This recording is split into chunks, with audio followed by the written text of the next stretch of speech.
This is our first meeting that our trustees that got elected were actually trustees.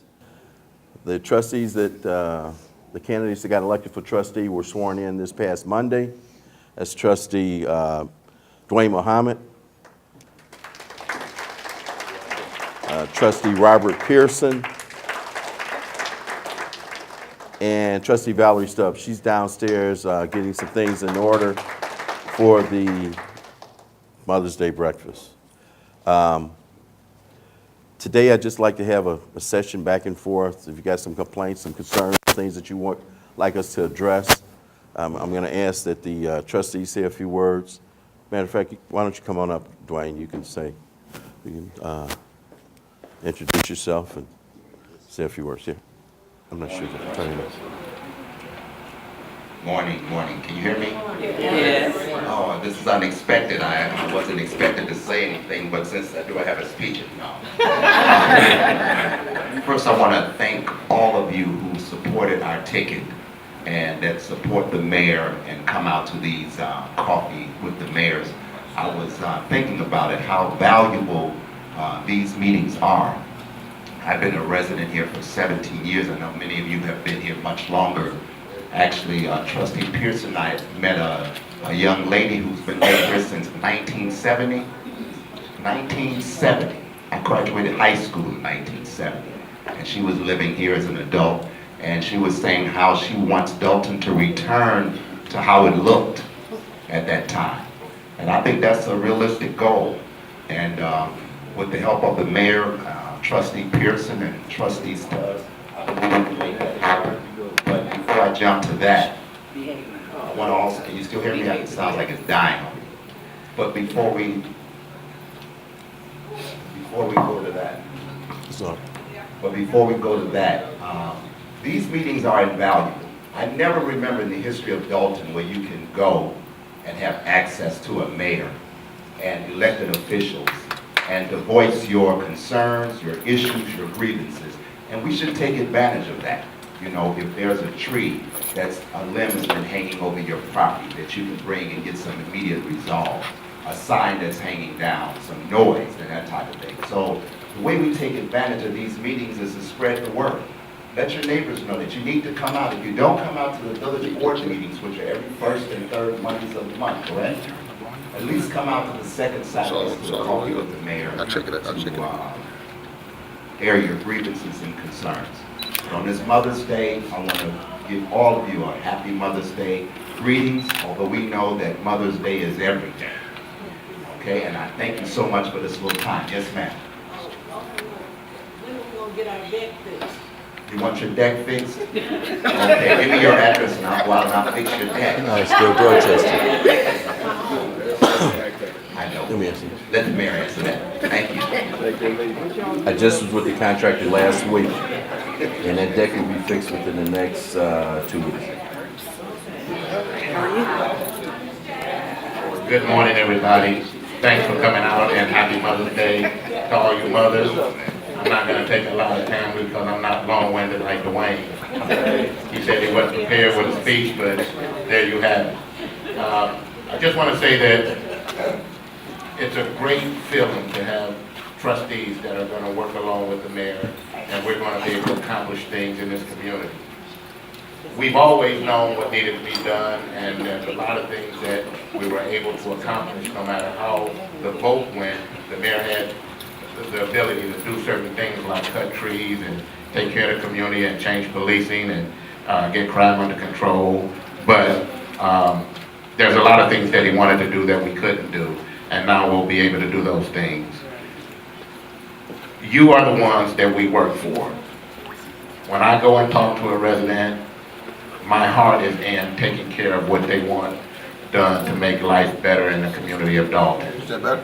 I've been living here for 30 years myself, and I know what Dalton used to look like. It was beautiful, and we are going to get it back to that. We're going to make Dalton the model of the Southland communities, and people are going to try to be like us in the future. You won't hear people saying that we need to get like South Holland or we need to get like this community. they're gonna wanna get like us because those changes are coming.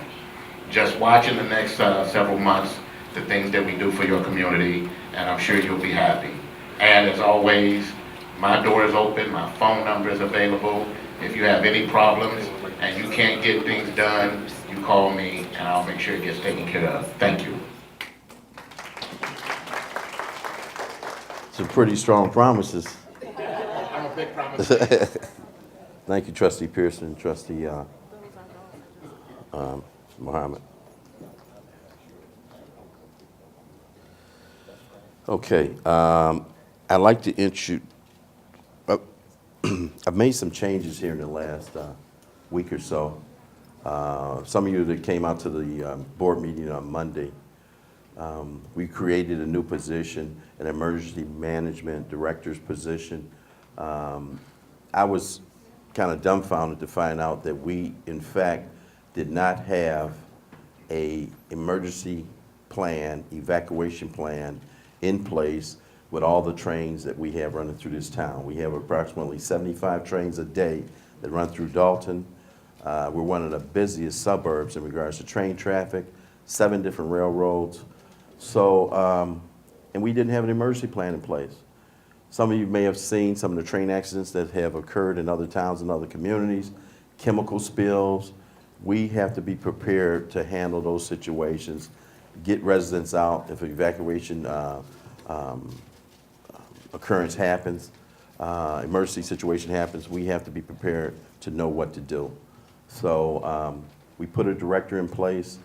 He's going to be have a heavy liaison position with the railroads. We've also had the railroad in to do mock emergency situations.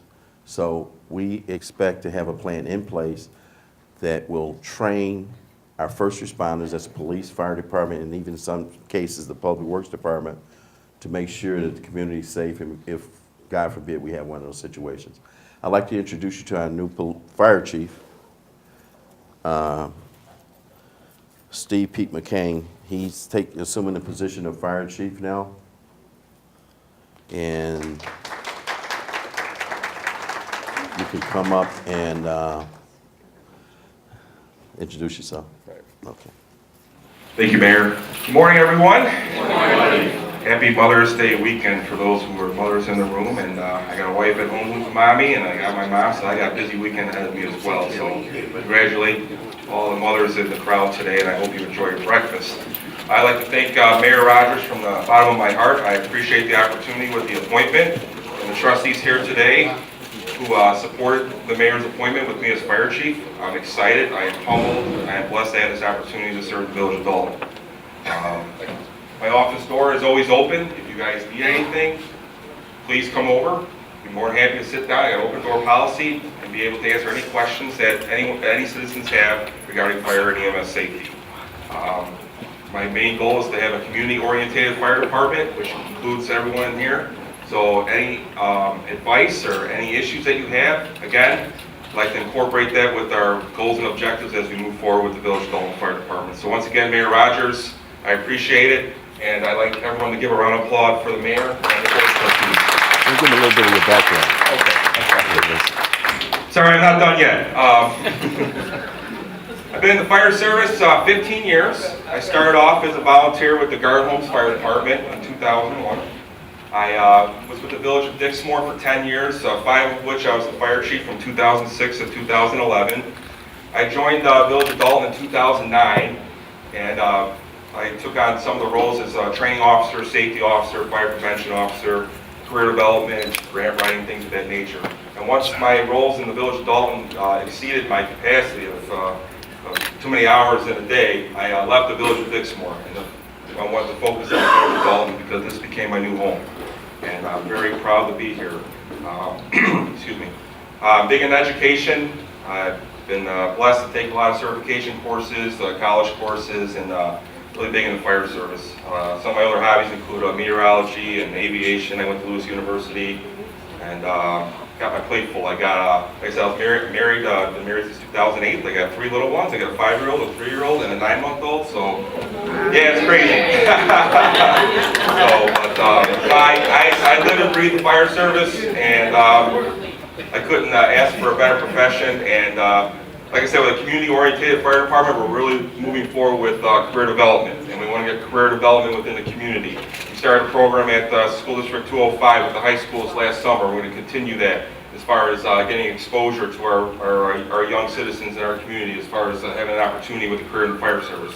We're going to expand on that. It's going to grow, and we're going to move with programs here in the Village of Dalton Fire Department. So once again, I'd like to thank everyone again, and happy Mother's Day.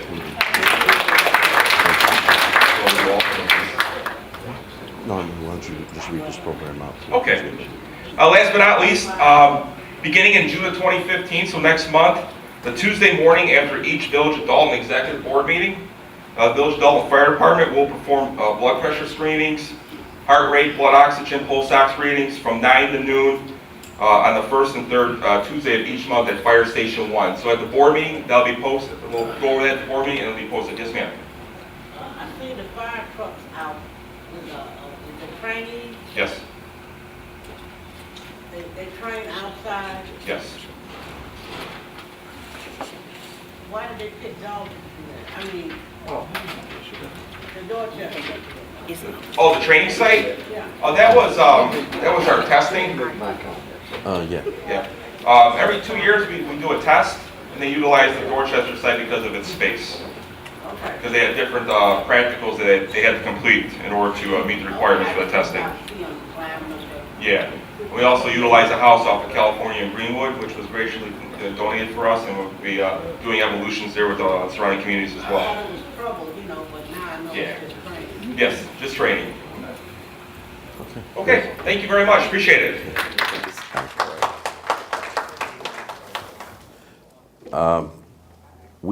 We had a mock training exercise here with the railroad, and the railroad said that they really didn't know that this facility existed, and they plan on using it a lot in the future. So we're trying to market the Dorchester now also as a place to have meetings and corporate events. So you may see the fire trucks over here in any given day, but certainly if there was an emergency, you would hear an alarm in the building. But if you see those fire trucks outside, they're just doing exercise and doing training. Yes? I'm glad to see you embracing the emergency railroad situation. Right. Like I told you before, I have 33 years in railroad experience, and the problem that was going on is that small cities like small villages like us, if something happened, when they have to have an evacuation emergency program, the fire department didn't know about it. Right. So about 6 years ago, Chicago embraced that program where they actually came out, because I have a few years with Illinois Central, and I have my rest of my years with Amtrak. Okay. And they need to go out, they need to know how to evacuate these trains. And not only that, if something happened and they're behind a derailment, what do you do for these people? So I'm glad to see that you're at least going forward with something like that. Right. A lot of times the derailment itself won't affect the residents, but if it's a chemical spill, the air quality affects the residents, especially like corrosives or chloride or ammonia.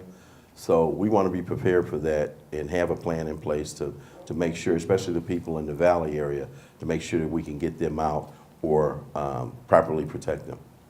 But you know, I've also seen that in some of these cities, which, because I guess I was in the railroad industry, I saw more than anyone else.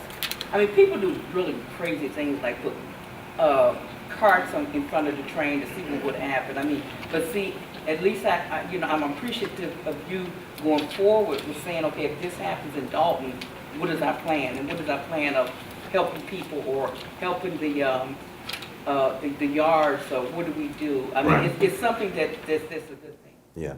If we don't have a plan in place and something does happen, and then you get a lot of news media coverage, they want to know exactly what exactly did you do to prepare for an incident like this in case it happened. So we're looking to make sure that we have a good relationship with the railroad. The railroad has said that they will provide most of the expense for the training. So we want to partner with them and make sure we try to get the community safe. Okay. Some of you probably don't know this. Most of you don't know this, but I made a change in the police department yesterday. Our police chief and fire chief our police chief and deputy chief is no longer with the police department. And that's all I'm gonna say. But we're looking to change directions and some things that needed to be done, I think didn't happen in a timely fashion. So we're gonna make the police department even better than what it was. Any questions? Yes? I have a question about the stickers for the cars Mm-hmm. that would be coming up for, posting. Renewal. July 1st. Yes. Everyone seemingly was sent out the same, well, I can't say everyone, but I mean most of the people was sent out these full letters saying that the stickers was $40. Yes. There was no indication on there for seniors until you turn it over in a tiny, tiny writing you could hardly see that seniors paid $5. Mm-hmm. I thought this was so, I thought it was really wrong. People were so misinformed about this. They were really upset, stating that, they were talking among each other, saying that possibly the stickers had gone up to $40 for the seniors at least. Because why would they send me and my husband a $40 sticker and we're both old as the hills? And I want to know, what was going on about this. And sometime earlier this year, people were standing out in freezing cold weather waiting on a letter they had received stating that they didn't even have stickers. I mean, I think it's a problem here. It's some kind of breakdown in this department that I feel should really be addressed. Okay. You lost me there. You think, First of all, the ones we got within the last 2 weeks in reference to the July 1st posting of this year. okay, The letters all say $40 on the front, as big as me. okay, And then on the back, if you looked real carefully, real tiny writing, it said seniors $5. Well, everybody was in an uproar about that in my complex while they were thinking that everybody had gone up, the seniors and all had gone up, and they would be $40. so you want the writing for the seniors $5 on the front and So larger? everybody can see it. Who knows that it was gonna be $5? Everybody was thinking it was 40. Well, we'll put it on the front next year. And make it larger. This is such a big thing. Well, I'm just saying, We all upset we only about it. have so much, Somebody said, oh, look on the back page on the bottom, man, tiny. yeah, we only have so much room, but I'll make sure it's on the front next year. And something else, if a husband and wife, if a husband go to get him and his wife, they can't get, each one of them have to be there. Several people were turning away and saying the other person has to come and get their own sticker. Okay, How is this? I'll check into that. But one thing that we had a problem with was that, and we need to probably clear this up also, how many senior stickers you can actually buy. Because there were several members in the household that had seniors purchasing their stickers for $5.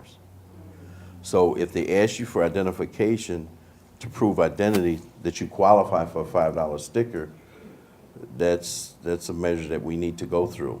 I don't think, in fact, that you and or your husband has to come, but I would suggest if you come to purchase a sticker to provide some identification that he meets the senior requirement to get the $5. Well, I thought Right. everybody, if they were seniors, no matter if they live in a cardboard box, they were entitled to a sticker if they had a car. You are. Okay, well, you just said that several people were trying to get, people were trying to get stickers for several other seniors. For people that weren't seniors. Oh, weren't seniors? Yes. That's the word I missed. For people that weren't seniors. So that's why they've asked for additional identification to prove that you actually are entitled to the senior discount. Yeah, it was, when they put the senior endorsement on the back, it wasn't to deceive you. But if you want it on the front, I'll make sure they put it on the front next year, and bigger. Okay? It was so tiny, people here could agree with that. Yeah, well, You could hardly see it. okay. And I just told my husband, I said, oh, well, they've probably gone up. I see all the squad cars going around and police, fire trucks and Right. everything. I said, well, it's going up. Yeah. So I just kind of said, oh. One of the things, Then another day, I'll call and say, well, I just got my ticket, it's only $5. yeah, one of the things was that for years, we didn't sell many stickers at all. Because basically there wasn't any enforcement. But now, since they started issuing tickets for no sticker, I think we went from, Mary, I'm not sure if you know, okay. And that's our village clerk. I'm sorry I didn't introduce you. Our village clerk, Mary Kay Dugan, here this morning. Commissioner Lester Long, too, from the Park District. Any other elected officials here? Okay. But for years, we always had a lot of stickers left over. There weren't many tickets issued for not having stickers. We purchased the registration list from the Secretary of State of all those vehicles that are registered to the Village of Dalton. And we found out, I think we were selling about 2,000, 2,500 stickers a year. Last year, for the first time, we ran out of stickers. And I think so far we sold about 9,000 or 10,000 stickers, which meant an increase in our revenue close to $1 million or over $1 million. So I know in the city of Chicago, if you don't buy a sticker this year, they take you back 3 years. You got to prove that you bought the stickers, and you got to purchase those per years that you didn't buy them. Some of the villages, during the registration period for stickers, say if it's June 1st, after June 30th, they check the files of the Secretary of State of all the cars that's registered to that village. And if you have, after they check that list, if you haven't purchased a sticker for those license plates, they automatically send you a ticket in the mail, which is a way to, sure, it's a way to attract revenue. But I know when I was a trustee, I thought our village stickers were $30. And the council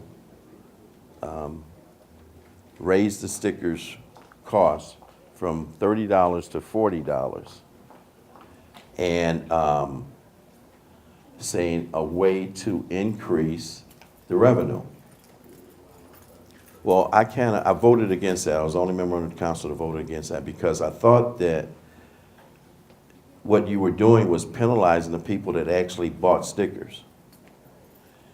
I bought my sticker every year for $30, and only 2,000 people bought their stickers, but we got 16,000 cars registered with the state of Illinois in the village of Dalton. The people that didn't buy stickers, they're not going to buy them if you make them $100. So from 2,000 to say 16,000, you're looking at maybe 14,000 additional stickers. Why don't you leave them at $30 and enforce it do the enforcement on the people that don't buy stickers? You would create the same amount of revenue, or matter of fact, you would create more revenue because, I see cars, not as many now, I see cars with stickers from 2006, 2008, 2009. What does that mean? That means for all those years in between, the last year they bought them till now, they haven't bought any stickers. So some people keep their cars in the garage, and the police officer can't see whether or not they have a sticker. So as long as the car's in the garage, they come out to go to work, they put it back in the garage. Sometimes you don't see whether or not they have a current sticker, so there's no enforcement taking place. Next year, we will probably adopt some of the same ordinances in regards to some other communities where all of those cars are registered, that are actively registered with the state of Illinois, that are in our town. We will probably be sending tickets after the grace period is over with for the purchase of those stickers. So it's something we'd like to look into. Any questions, comments? Yes. On my block, it's a lady who owns property in Dalton, but she lives elsewhere. Okay. Her grass is so tall, she never cuts it every year. What can be done by people who own property that don't at least cut the grass or shovel, have the snow shovel in the winter? Okay.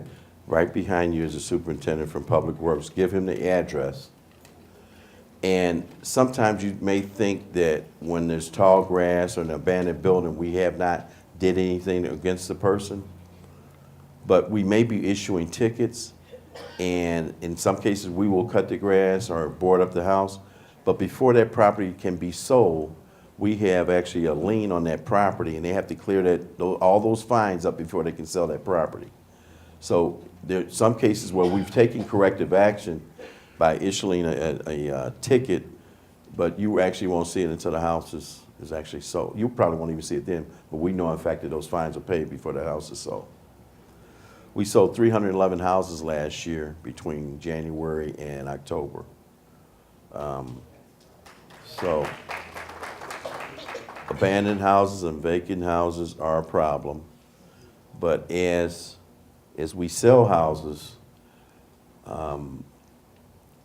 there's somebody going through some financial situation where it may be involved in a foreclosure, and that house will eventually, I won't say eventually, depending on if it's sold between the time it becomes vacant, will maybe wind up being abandoned or vacant. So one of the things that in other communities, a lot of the wealthier communities, is that when a house goes in foreclosure, that bank, the mortgage company, or the realty company, when they see that that homeowner can't in fact pay their payments and eventually may go in foreclosure, they start actively trying to pursue selling that house. So, for example, if the foreclosure process is not complete, they may put that, and you can go on some of the websites, they may put that house out and they will put a picture of the house, but they won't put the address. And usually when the address is not there, that means they haven't completed the final stage of the foreclosure. But what it does do is it's almost like teasing potential purchasers, and usually when the foreclosure procedure is finalized, they have 5, 6, 7 people that's interested in the house, and the house never becomes vacant. Unfortunately, in our community, they don't do that. The homeowner goes through the final process, however long it takes for the foreclosure, and then if they leave willingly, then the mortgage company at that point will or will not try to pursue the sale of the house. In some of the communities where they have high crime or they have incidents, a lot of the mortgage companies will not take the previous owner's name off a title in case there's an incident, someone gets hurt there, they turn around and they sue the owner, the previous owner, and rather than the mortgage company. And so a lot of times in our communities, they don't actively pursue selling the houses right away, and they become vacant and abandoned.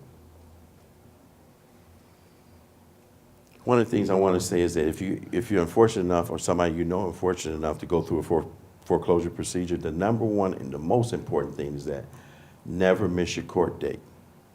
A lot of times people are fearful and they say, well, I'm not going down there, they're going to take my house from me. One thing for sure is that if you don't go down there, they're going to take it from you.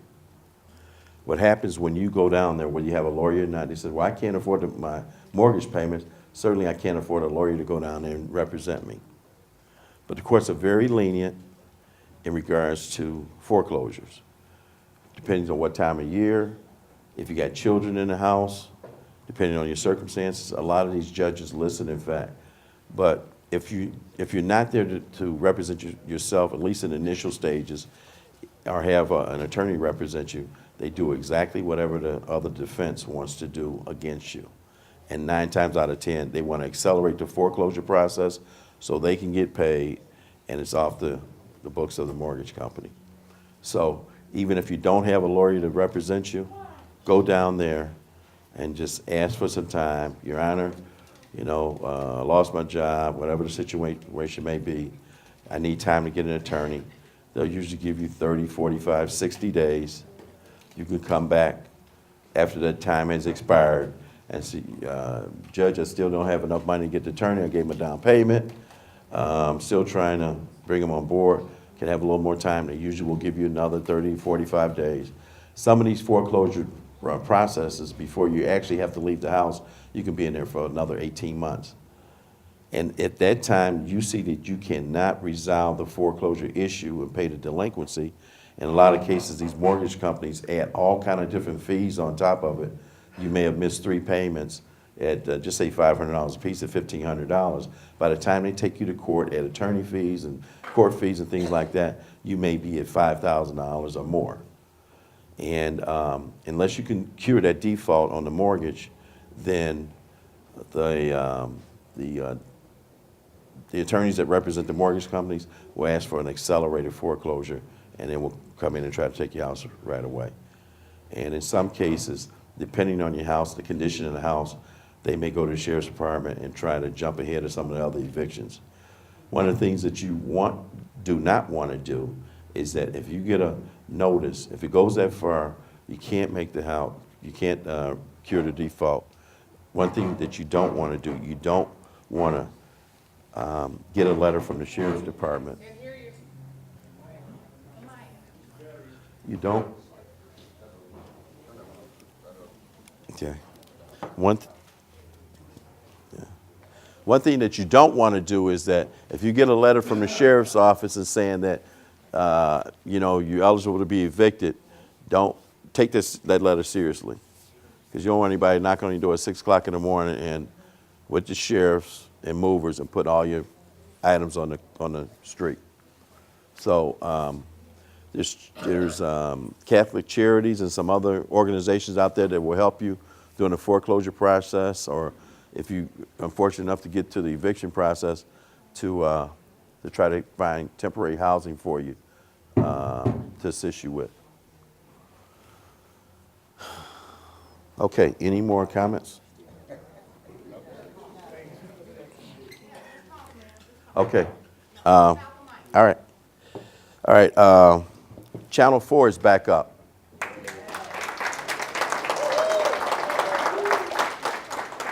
It's been about 1.5 years since we had any communication through Channel 4.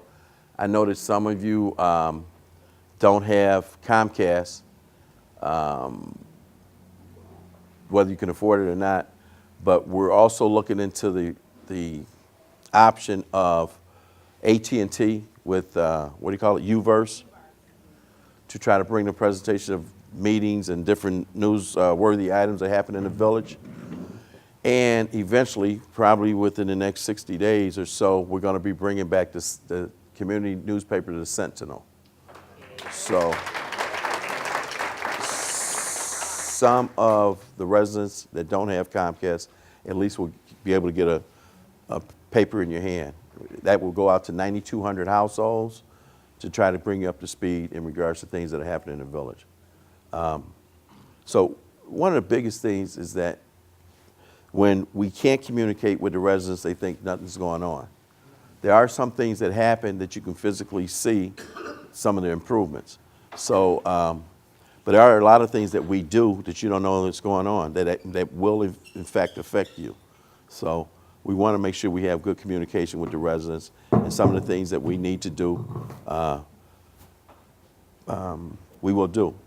Now, as you mentioned earlier, you know, there's room for improvement everywhere. For a number of years, there have been a lot of things that haven't been addressed. I think in the last 2 years, we've addressed a lot of things. There's still plenty more to get addressed, but it takes time to make things happen. As you well know, that we haven't had a favorable city council here in regards to some of the things that need to be done. The vote was against me. Some of the things that I could do where I didn't need a vote on, I tried to do, like trimming trees, replacing lights, patching holes, cleaning debris. But, and those are a lot of things that are important to the residents that we try to do. We have a serious problem with littering and fly dumping. I want to put legislation in place where these fly dumpers that actually come into the community and dump their garbage and leave. I want to put legislation in place like some of the other communities. If we catch you, we take your vehicle. and we'll make sure that you won't fly dump with that vehicle anymore. And we want to put a fine, a stiff enough fine in place that would also include a reward. For example, if you see someone, say we put a $2,500 fine in place, and you see someone that's dumping, you call the police, and they catch the person that's dumping, I'm not looking to give the reward for a conviction. I'm looking to give a reward if we apprehend the person. So I would like to take out, say, for example, a $2,500 fine. $500 of that fine money would actually go to the person that reported the dumping to the police. And I think by putting a reward of that size in place, you see somebody dumping, you won't just say, oh, he's just dumping and go in your house. You say, hey, I got a chance to get $500, let me call the police. So it would help people be inclusive and really try to participate in for us to apprehend the offenders. Yes. Mayor, I would like to address, you were talking about the foreclosures and what's going on. Right. Okay, on the other end of that, we have homeowners like myself, who our property value has tremendously dropped. Right. And I know, you have a lot on your plate, but at some point in time, is that going to be addressed? I mean, you can't even get a home equity loan to improve your property because of the foreclosures. Because, they go by what was sold in the last 3 months or whatever. And if you got homes going for $16,000, $17,000, $7,000, that makes my property go down. And that is the problem that I'm having right now. So I'm like, what can I do? Absolutely. One thing I want to say is that when I came in office 2 years ago, there were a lot of houses out there for $13,000, $14,000, $15,000. If you look at the MLS now listings, you see very few houses, and the ones that are $15,000 or $16,000 in a dilapidated condition. But one thing that tells me that we're headed in the right direction is when the assessor assesses your property a little bit higher, and if you see your taxes and your assessments, they have been increasing in the last couple of years. My assessment has went down tremendously. So your taxes are where they were, or They're where they were, but the appraisal of my house is going down tremendously. So that's something that I have to do myself as far as going to the assessor's office. But what I'm saying is, my house is not valued at nearly nothing because of what's going on around me. That's in every community, even in Orland and Tinley. Don't think, in fact, that because it could be Orland Park or Tinley or Homewood, that there are no foreclosures there. There are. And anytime there's a foreclosure or a vacant property, it's going to affect the comps of all those properties around it. One thing I can say is that 5 to 6 years ago, we were on national news as the only town in the whole United States to have a foreclosure on every property. Every block. So that has actually changed now, but it takes time for that to change. And 5 or 6 years ago, the economy was worse. All of these communities were affected by the recession with the high unemployment and businesses closing. So I think we're in a cyclical process where, like, every 15, 20 years, we develop some type of recession, or houses aren't selling, economies get worse. So I think we're on an uptrend now, and if our housing director here, Denise Fields, I think she can tell you a little bit now. We've got people buying houses. We've got people moving into Dalton, and that's what we want to see. I understand that, but at the same time, as a homeowner, the property of my value has gone down so appreciated so much. I can't even get a home equity loan. Well, I can't control that, I yeah, but a lot of but because of the area and the way that there's two sides to, is there going to be some type of way that maybe that there would be a program for people that are in my situation, who can't? The only way that your property is going to go up is, in fact, that we got to put people in these vacant houses. We got to make this community not just livable, but we have to make this community safe. We have to make people want to stay here and people want to move here. Some of the things that affect people in staying and moving is crime. So you have to constantly look at that. You have to take an aggressive approach to reducing crime. And those people that come in and commit crime, you have to arrest them or make it an environment where they don't want to come over here and commit crime. I'm not saying have a martial state, but let them know in fact that we will enforce and we will arrest and try to convict you if you come over here and want to commit the crime. So that portion of it is having a good police department and holding them accountable for what they should do to make the community safe. Every community has to put in the crime data statistics that goes to the FBI. For a number of years, we didn't do that. So when we asked for money for more police cars, so we can make our community safe, they said, well, Dalton, you don't have any crime because we don't have any stats for you. So some of the things that we were required to do, we didn't do, we're going to do to be eligible for the funding to make sure that I'm a police advocate. I'm not saying that and in the news here lately, there's been a lot of adverse news about the police. And, it's like in every job category. You could work for the railroad or you could work for the church. Every once in a while, there's a bad apple in there. So, and that happens in police work. Sometimes people with power misabuse their authority. And it's a constant problem. It has to be monitored by the supervisors that are in the police department to make sure that they hold themselves accountable. In some cases, that's not done, and there's cover-ups that happen. And it's unfortunate, but those are some of the things that need to be addressed. At the same time, having good quality police officers to do the enforcement, to apprehend offenders if the stuff occurs in the town. So basically, in other words, I think you're on the same line that I'm on. As a community, we have to interact with you and our police department and let them know what's going on to bring to lessen our crimes. So, Yeah. I mean, you can't do it all by yourself, I understand. Right.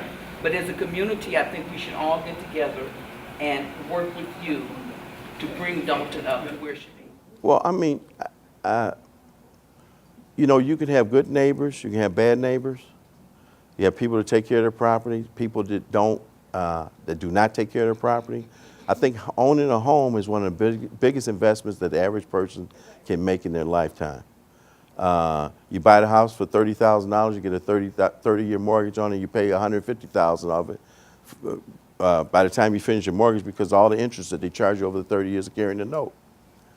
But you should value where you live, value your property. You see something happen, and a lot of times in the past when people call the police, they will let the bad guys know who called the police. If that happens, I'm aware of it. Whoever did that is going to get fired, and I take my chances on in court while I'm firing them. I don't feel that anybody should be jeopardized for calling the police to make sure if there's a crime occurring that the police come there and do their job. So I think we've over the big trend of that happening anymore. And a lot of times police would do that because that means if the public knows that we're going to tell who called the police, I don't have to do any work. Exactly. You know, our police officers are paid well. I expect them to do what they're required to do. And that's all I'm asking is a day's work for a day's pay. Yes, ma'am. Uh-huh. Yes, I appreciate all the work that you're doing for Dalton. But when I read in the Sunday paper, in the Southtown excerpt about the southern communities, Right. there's nothing for the police for Dalton. Well, I'm going to say this. The Southtown, since you brought that up, the Southtown used to be in our community. They used to have daily deliveries. You can get a Southtown paper at Walgreens or the gas station. If you notice, you don't see the Southtown maybe on Sunday at Walgreens. But if there's no news and if they don't sell enough subscriptions in your area, they've taken those papers out of here. Hammond Times used to be here all the time, you know? So the only time they will report something from Dalton is if it's big, and they'll put it in a newspaper. Other than that, you know, they concentrate on the areas where they sell newspapers. But this is in the Sun-Times, Uh-huh. this little insert. Okay. And it's, well, I've been here 31 years Okay. in Dalton. Yeah. And I know what you're talking about. We used to get that little paper that has all the news sales, the penny picture or whatever. Penny saver. You know, we don't get that anymore. But I was wondering why the police department's news isn't in that. Well, I'm glad it's not in there. Because usually when they reported on Dalton, it was all negative. You know, if we're going to be in the news, I want us to be in the news for something positive. So if you don't see anything about burglaries, robberies, all that kind of stuff, I'm glad it's not in there, because that adversely affects our community. When people read in the paper, oh, look at what happened in Dalton, person got shot, or police, somebody gets murdered, I'm not moving out there. You know, so if we're in the news, I like for it to be something positive. Yes, ma'am. Good morning. Good morning. I would like to know the properties that's being sold and then they rent it out to somebody. Is it up to the tenant to cut the grass or the owner of the property? Well, Because I have people that have bought property and they're renting it out. Okay, that's between the agreement of the tenant and the landlord. If, in some cases, if they do a rent-to-own, they're required, I won't say required, they make an agreement, they're supposed to take care of all maintenance, everything like that. Whatever's in the tenant lease is what the tenant is required to do. However, if you call, the grass is not cut, that ticket will go against the owner of the house. Am I correct, Denise? You're correct. Okay, so whatever the agreement is between the tenant and the landlord is between them. But certainly call, our code enforcement will go out and that landlord would get the ticket. Yes, in the back. Yes, I work at Lincoln Avenue School. Uh-huh. And 2 weeks ago, we had an unscheduled fire alarm that went off unexpectedly. Okay. Took the fire department, I understand you know, so, you know, it doesn't go in. It took them over 8 minutes to respond. Okay. A lot of people who work at the school are very upset Okay. because it seems like it wasn't a priority Okay. to get there. We had no idea what was going on. You have 518 students alone in the building, Right. plus approximately maybe 30 or 40 faculty and staff. I work in the kitchen. Okay. It was not in the kitchen. Okay, let's just be clear. But it's unacceptable, I think, that it takes over 8 minutes to come up the street Okay. to check out what is going on. Well, let me answer this to the best of my ability, and then I'm going to let the fire chief answer. What day was that? That was 2 weeks ago yesterday, so that was... Okay. We have 2 fire stations. The other day, right outside this window, we had a guy up on the bridge getting ready to jump. Both of our fire engines were there. I'm not sure what happened on the day that you called, but and in some cases, when you call the fire department or you call the police, what's taking them so long? You know, but 8 minutes, I'm not sure if you actually timed it or whatever, but they can certainly find out from the time they got the call and the time they got on the scene. Right? That correct, Pete? Correct. Okay. Would you have an answer why it took 8 minutes? Yeah. I remember that morning, or that afternoon in particular, the guys, like the mayor said, we had 2 stations. We had 2 calls going on prior to that. That's why I came out right away at the 3rd call. So the time the alarm goes off, it's got to go to the alarm company. Okay, then the alarm company lets our dispatch know, and then it gets toned down. So if there was a delay there, the delay must have come from the time the pull station was activated, or I can't remember exactly what happened, from the monitoring company, and then when the monitoring company calls dispatch, if we don't know about it, they have to hit the button for our phone to go off. Because we got there within a minute from the time we were notified. So I'll have to see what the issue was with the delay. I'll talk to the principal as far as with the monitoring company why there may have been a delay on their end getting it to our dispatch. If there wasn't, then I have to check with our dispatch to see what took them so long to phone us out. Right. So that's where the problem may lie, and I'll rectify that for you. Thank you very much. Okay. Appreciate that. Also, Mr. Mayor, street light on Jefferson and Park has been out for over a month. Called and left messages and nothing has been done. It'll be fixed Monday. Go ahead. The ComEd light is a bad fixture that's been put in. Yes. We're See- out there. We checked it out and all that, but well, I'm not sure if there's a transformer on that pole or not, but it's a ComEd light that has been.